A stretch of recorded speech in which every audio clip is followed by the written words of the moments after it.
Bismillahirrahmanirrahim. Assalamu alaikum rahmatullahi wabarakatuh. My dear viewers, welcome back to Shikdar School. Today I am going to share you a new phrase that is I should have অর্থাৎ আমার থাকা উচিত ছিল। Okay, let's get started. আমার সাঁতার শেখা উচিত ছিল। I should have learned swimming. I should have learned swimming. আমার সাঁতার শেখা উচিত ছিল। I should have learned swimming. আমার সত্য কথা বলা উচিত ছিল। I should have told the truth. I should have told the truth. আমার সুষম খাদ্য খাওয়া উচিত ছিল। I should have had the balanced diet.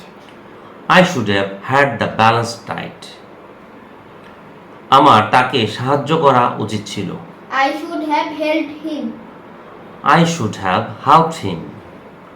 আমার একটি কবিতা লেখা উচিত ছিল। I should have written a poem. I should have written a poem.